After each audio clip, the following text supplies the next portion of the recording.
चैत्र नवरात्र आरंभ शैलपुत्री स्वरूप पूजा पाइले मां बगलामुखी।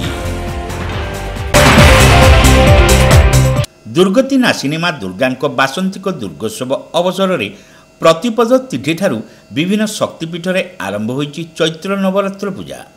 प्रातःकाल विलंबित रात्रि पर्यंत श्रद्धा और निष्ठार सहित चली मां पूजार्चना।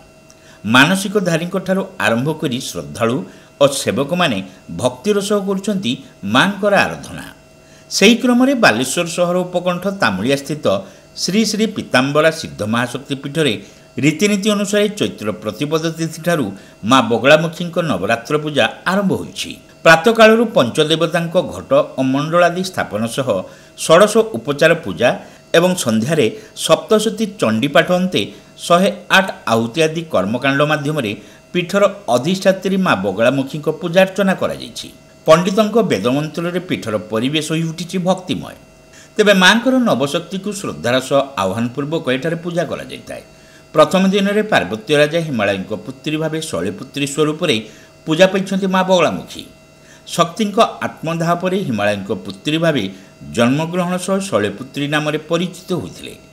संस्कृत में शैलर अर्थ हो पर्वत, पुत्र अर्थ हो कन्या। चंद्र उपर शासन करती देवी आध्यात्मिक जागरण पर शैलपुत्री को समृद्धता एवं समस्त भाग्यर जोगाणकारी भाव में विश्वास सह प्रकृतिर माता भाव पूजा करती भक्त माने। सेहीपरि नवरात्र द्वितीय दिवस में दक्ष प्रजापति कुमारी कन्या भाव ब्रह्मचारिणी स्वरूप तृतीय दिवस में मांकर विवाहित स्वरूप चंद्रघंटा को पूजा करा जिवो। अनुरूप भाव चतुर्थ सूर्यों ठारू अधिक शक्तिशाली कुष्मांडा, पंचम देवकुमार कार्तिकों माता भाव स्कंद माता, षष्ठ कात्यायन मुनि कन्या तथा विजयर प्रतीक मां कात्यायनी, सप्तम शुंभ और निशुंभ भली राक्षस विनाशकारी तथा काल ठारू अधिक शक्तिशाली मां कालरात्रि, अष्टम निर्मल और पवित्रतार प्रतीक मां महागौरी एवं नवम दिवस आदि पराशक्ति तथा सृष्टि रचनाकारी सिद्धिदात्री स्वरूप मां को अर्चन करा जिवो। शरणागत दीनार्थ परित्राण परायणी सर्वस्याति हरि देवी नारायणी नमस्ते। मांकर ये नवरात्र बासंतिक नवरात्र आई पीठरे आमर बगला पीठरे शारदीय नवरात्र पालन करा जाए एवं वर्षर 4 नवरात्र आसे गुप्त नवरात्र दुईटी एवं ए पीठरे शारदीय नवरात्र और बासंतिक नवरात्र पालन करा जाए। ये जो नवरात्र आरंभ हेले ये आज पाखर 9 दिन धरी मांकर पूजा है, नवदुर्गा रूप पूजा है, जहाँकि प्रथम शैलपुत्री च, द्वितीय ब्रह्मचारिणी, तृतीय चंद्रघंटेति कुष्मांडेति, चतुर्थम पंचम स्कंदमातेति, षष्ठम कात्यायनीति च, सप्तम कालरात्रीति महागौरीति चाष्टमं नवमं सिद्धिदात्री च नवदुर्गा प्रकीर्तिता।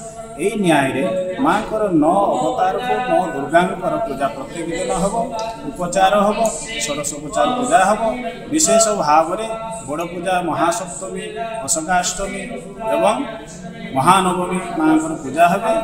एवं ये पीठर विशेषत्व होती रामलला रामललांगर दरबार एठारे अछंती। नवमी दिन महानवमी दिन ठीक 12 बेलारे दिवा 12 घटिका समय रामललांकर अभिषेक सहित पारायण सहित षोडश उपचार पूजा हेबे एवं समस्त लोक माने नवरात्र पालन कला संध्या परे तांकर पूर्णाहुति हेबो एवं नवरात्र उद्यापन।